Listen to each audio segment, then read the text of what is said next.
Good morning, student. Jai Swaminarayan. Subject automobile transmission mechanism. We are discussing about the unit 2 automobile clutch. Last time we are already start this chapter with the function of clutch, basic requirement of clutch and good properties of clutch. Last time, student, we are discussing about the 3 marks GTU asked the questions types of clutch. ક્લચના પ્રકાર લખો એવો કંઈક જીટીયુમાં 3 માર્ક્સનો student questions આવતો હોય છે, જે આપણે last time જોયો હતો. તેની અંદર આપણે આગળ વધીશું. આજે સૌથી પહેલાં રિવિઝન કરી લઈએ કે types of clutch, which clutch are included in your syllabus and which clutch regarding the discussion in this lecture. So first of the types of clutch, mainly two types of clutch in automobile: positive clutch and friction clutch. Student, જે positive clutch છે તે બહુ rare કેસની અંદર automobile વ્હીકલમાં use થાય છે, તેથી આપણે તમારા સિલેબસમાં આ ક્લચ અહીંયા જોવાની નથી. ડિસ્કશન કરીશું આપણે ફ્રિક્શન ક્લચનું. ફ્રિક્શન ક્લચના જેટલા પણ પ્રકાર છે, જેટલા ટાઈપની ફ્રિક્શન ક્લચ ઓટોમોબાઈલ વ્હીકલમાં સ્ટુડન્ટ યુઝ થાય છે, તે આપણે તમારા સિલેબસમાં અહીંયા with line diagram, construction, working principle ડિટેલ્સમાં આપણે 1 by 1 ક્લચ આપણે ડિસ્કસ કરીશું. ટાઈપ્સની અંદર જોવા જઈએ તો પોઝિટિવ ક્લચ અને friction clutch, there is a mainly two types of clutch. In friction clutch subtype is disc clutch, second one is cone clutch, third one is centrifugal clutch. In disc clutch there is a two subtypes, single plate clutch and multi plate clutch. તો આટલા પ્રકારની clutch automobile વ્હીકલમાં use થાય છે. આ સિવાય પણ student અત્યારે modern વ્હીકલની અંદર બીજી 2-3 ટાઈપની ક્લચ વાઇડલી યુઝ થતી હોય છે, જે તમારા સિલેબસમાં નથી, એટલે અહીંયા ટાઈપ્સમાં મેં નથી બતાવેલી. જે છે એક હાઇડ્રોલિક ક્લચ છે સ્ટુડન્ટ, ત્યારબાદ છે ઇલેક્ટ્રોમેગ્નેટિક ક્લચ છે. આ ઇલેક્ટ્રોમેગ્નેટિક ક્લચ પણ વાઇડલી અહીંયા અત્યારે ઓટોમોબાઈલ વ્હીકલમાં યુઝ થાય છે. પણ તમારા ક્વેશ્ચન્સ 2 કે 3 માર્ક્સનો જો પૂછાય જીટીયુમાં, તો તમારે આટલા ટાઈપ્સ લખશો તો તમારે ઇઝીલી 3 out of 3 તમને માર્ક્સ મળી જશે. તેમાંનું છે positive clutch, friction clutch, disc clutch, cone clutch, centrifugal clutch, single plate clutch and multiplate clutch. Last time student આપણે ડિસ્કસ કરી હતી અને એનું કન્સ્ટ્રક્શન અને વર્કિંગ સમજ્યા હતા. તે છે single plate clutch.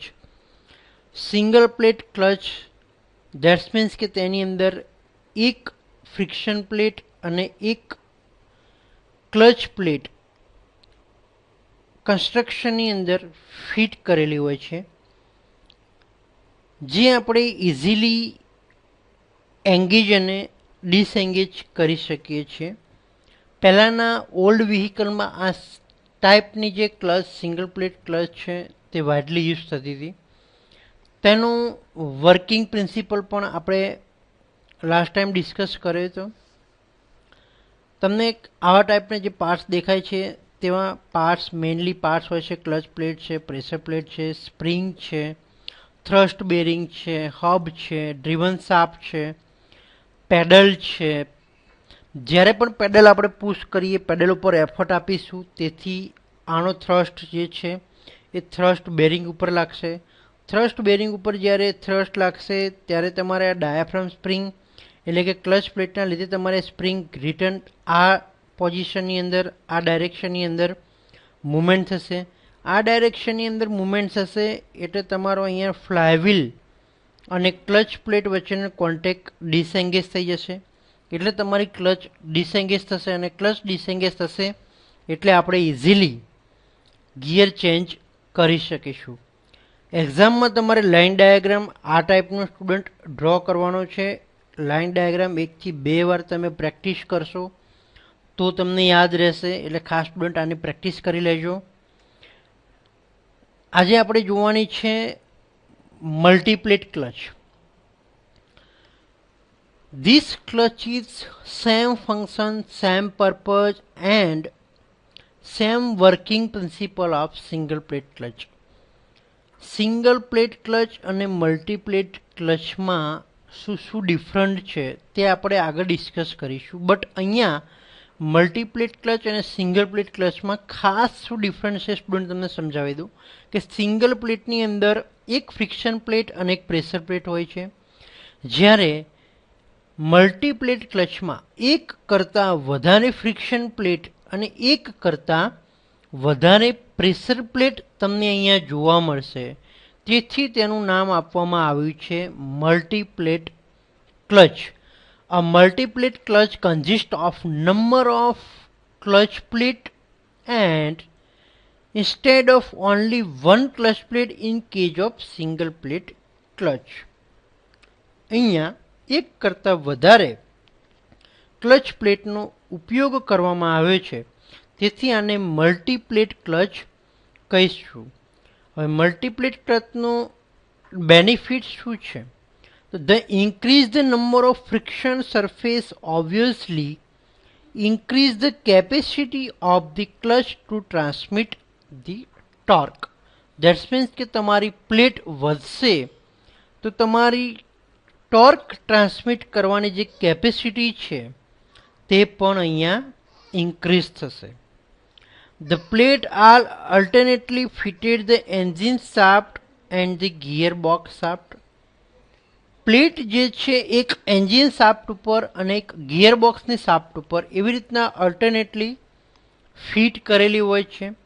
Each of the alternator plate slide in groove on the flywheel and other slide on the splines on the pressure plate. જે એન્જિન શાફ્ટ ઉપર જે પ્લેટ ફિટ કરવામાં આવેલું હોય છે તે ગ્રુવની અંદર મૂવમેન્ટ થતી હોય છે, જ્યારે પ્રેશર પ્લેટ જે હોય છે એ ફ્લાયવ્હીલ ઉપર સ્પ્લાઇન્સ જે આપેલા હોય છે તેની ઉપર સ્લાઇડ થતી હોય છે.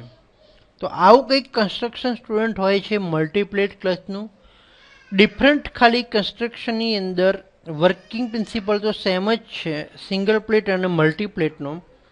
ડિફરન્ટ ખાલી કન્સ્ટ્રક્શનની અંદર જે છે તમને આગળ મેં બ્લોક ડાયાગ્રામ જે બતાવ્યો તમે અહીંયા જોઈ શકો છો. સિંગલ પ્લેટની અંદર એક જ ક્લચ પ્લેટ તમને દેખાય છે, અને આ ઉપરની એક છે ફ્રિક્શન પ્લેટ ક્લચ, અને આ છે ક્લચ પ્લેટ.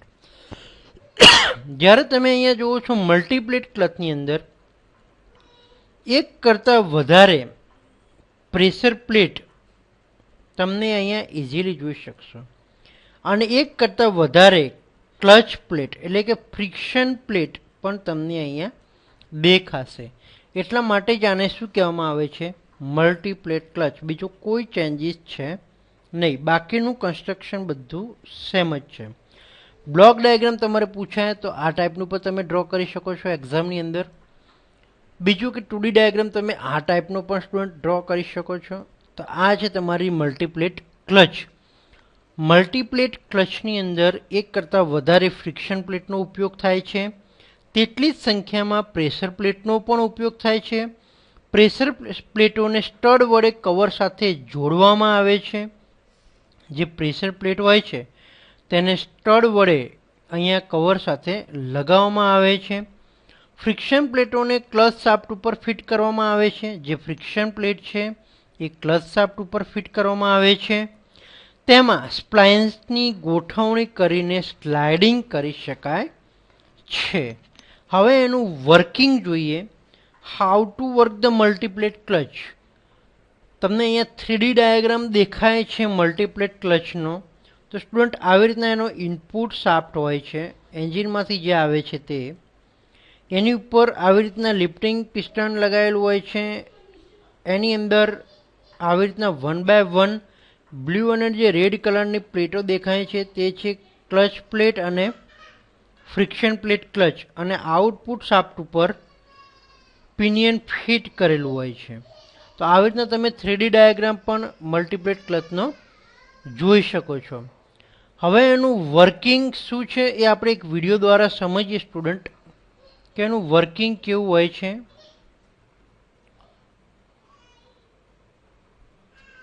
મલ્ટીપ્લેટ ક્લચ એક કરતાં વધારે ક્લચ પ્લેટ લગાવેલું હોય છે. તો multiplate clutch will increase the torque capacity without increase the spring strength or clutch diameter. ક્લચનો ડાયામીટર અને સ્પ્રિંગ વધારે સિવાય આપણે અહીંયા ટોર્ક ટ્રાન્સમિટ કેપેસિટી વધારી શકીએ છીએ. આ તમને ક્લચ પ્લેટ દેખાય છે. ક્લચ શાફ્ટ ઉપર લગાવેલું હોય છે, એની હબ લગાવેલું હોય છે, તેની ઉપર ક્લચ પ્લેટ ફિટ કરેલું હોય છે. પાછળ આવે છે તમારું ફ્લાયવ્હીલ. ફ્લાયવ્હીલ ઉપર ક્લચ પ્લેટ, તેની ઉપર સેપરેટર પ્લેટ, ત્યારબાદ ફ્રિક્શન પ્લેટ, ત્યારબાદ ક્લચ પ્લેટ અને ફ્લાયવ્હીલ અને તેનો શાફ્ટ એવી રીતના લગાવેલો હોય છે. ત્યારબાદ ઉપર લગાવેલો હોય છે ડાયાફ્રામ. ડાયાફ્રામ નટ બોલ્ટ વડે આખું કવર કરીને તેને લગાવવામાં આવે છે. તો ક્લચ કવર ઉપર આવી રીતના ક્લચ ફિટ કરીને શિફ્ટિંગ ફોર્ક લગાવેલો હોય છે. શિફ્ટિંગ ફોર્ક પેડલ સાથે ડાયાફ્રામ સ્પ્રિંગ વડે લગાવેલો હોય છે. જ્યારે ડાયાફ્રામ ફૂટ પેડલ ઉપર ક્લચ પેડલ આપણે રિલીઝ કરીશું ત્યારે ડાયાફ્રામ સ્પ્રિંગ રિલીઝ થતી હોય છે. તેના લીધે જે પ્રેશર લાગતું હોય છે પ્રેશર ઓછું થઈ જશે અને ફ્લાયવ્હીલ અને ક્લચ સાથેનો કોન્ટેક્ટ તૂટી જશે, એટલે કે ક્લચ ડિસએંગેજ થાય છે. હવે જ્યારે ફ્લાયવ્હીલ ફરે છે ત્યારે પ્રેશર પ્લેટ પણ ફરે છે, ફ્રિક્શન પ્લેટ ઉપર પ્રેશર ક્રિએટ કરે છે. આથી ફ્લાયવ્હીલ સાથે ફ્રિક્શન પ્લેટ અને ક્લચ શાફ્ટ પણ ફરે છે. જ્યારે ક્લચ પેડલ દબાવવામાં આવે છે ત્યારે ફ્રિક્શન પ્લેટ પરથી મુક્ત થાય છે, એટલે કે ફ્રી થઈ જાય છે અને વ્હીલનો પાવર ક્લચ શાફ્ટ સુધી પહોંચતો નથી, એટલે કે ક્લચ ડિસએંગેજ થાય છે. હવે જ્યારે ક્લચ પેડલને છોડી દેવામાં આવે છે, એટલે કે રિલીઝ કરવામાં આવે છે, ત્યારે સ્પ્રિંગના કારણે પ્રેશર પ્લેટો તેની મૂળ સ્થિતિમાં એટલે કે મેઇન પોઝિશનમાં જતાં ફ્રિક્શન પ્લેટો ફરીથી ફ્લાયવ્હીલના સંપર્કમાં આવે છે અને ક્લચ શાફ્ટ ફરવા લાગે છે. ક્લચ શાફ્ટ ફરશે એટલે ક્લચ શું થશે? એંગેજ થશે. હવે જો તમે પેડલ રિલીઝ કર્યું એટલે સ્પ્રિંગ ઉપરથી દબાણ ઘટી ગયું, એટલે ફ્લાયવ્હીલના સંપર્કમાં તમારી પ્લેટો આવી જશે અને ફ્લાયવ્હીલ જેટલી મોશનમાં રોટેટ થશે. ફ્લાયવ્હીલ જેટલી મોશન તમારો ક્લચ શાફ્ટ પણ રોટેટ થશે. આવી રીતના ક્લચ એંગેજ થાય છે. તો આ ક્લચ જ્યારે જગ્યા ઓછી રોકે છે તો તેથી વધુ ટોર્ક ટ્રાન્સમિટ કરી શકે છે. તો આવી રીતના સ્ટુડન્ટ આપણે જોયું કે ક્લચ કઈ રીતના વર્ક થતી હોય છે. તો મલ્ટીપ્લેટ ક્લચનું ફંક્શન્સ આપણે અહીંયા ડિસ્કસ કર્યું. એ સિવાય પણ તમને બીજો એક વિડીયો સ્ટુડન્ટ બતાવી દઉં કે મલ્ટીપ્લેટ ક્લચ કઈ રીતના વધારે વર્કિંગ કરે છે. તમે વધારે ડિટેલ્સ આ વિડીયોની અંદર સમજી શકશો. તો આવી રીતના એ શાફ્ટ ઉપર ફ્રિક્શન પ્લેટ ક્લચ ફ્લાયવ્હીલ સાથે એટેચ કરેલું હોય છે. ડિસ્ક વિથ ફ્રિક્શન સરફેસ અને એક કરતાં વધારે ફ્રિક્શન પ્લેટો શાફ્ટ ઉપર ફિટ કરવામાં આવે છે. તેથી તેને મલ્ટીપ્લેટ ક્લચ કહેવામાં આવે છે. ઇઝીલી 6 થી 7 જેટલી ફ્રિક્શન ક્લચ ફિટ કરવામાં આવતી હોય છે. તેની ઉપર સ્ટીલ ડિસ્ક એક સેપરેટર વચ્ચે લગાવવામાં આવતું હોય છે. તે વાઇબ્રેશન અને હીટને એબ્ઝોર્બ કરવાનું કામ કરે છે. આવી રીતના આખું કન્સ્ટ્રક્શન અને પ્લેટો ગોઠવેલી હોય છે શાફ્ટ ઉપર, તે જેને ક્લચ પેક પણ આપણે કહીશું. તો આખા પેકેજની અંદર 7 થી 8 ક્લચ પ્લેટ અને ફ્રિક્શન પ્લેટ ફિટ કરવામાં આવે છે સ્ટુડન્ટ. ક્લચ પેડલ તમે જ્યારે દબાવો ત્યારે ડિસએંગેજ પોઝિશન થાય છે. ક્લચ છોડી દો, રિલીઝ કરી દો ત્યારે મોઇન પોઝિશનમાં આવી જશે એટલે ક્લચ તમારી એંગેજ પોઝિશનમાં આવી જશે. તો મલ્ટીપ્લેટ ક્લચ આવી રીતના સ્ટુડન્ટ કંઈક વર્ક કરતી હોય છે. એની ઉપર કોઇલ સ્પ્રિંગ પ્રેશર એપ્લાય કરવા માટે લગાવેલું હોય છે પ્રેશર પ્લેટ ઉપર. ત્યારબાદ પેડલ મિકેનિઝમ લગાવેલું હોય છે ટોર્સન સ્પ્રિંગની પાછળ, જે શિફ્ટિંગ ફોર્ક આપણે કહીશું. પુશ રોડ લગાવેલો હોય છે જે પુશ કરશે, ક્લચ એંગેજ અને ડિસએંગેજ થવામાં મદદ કરશે સ્ટુડન્ટ અહીંયા.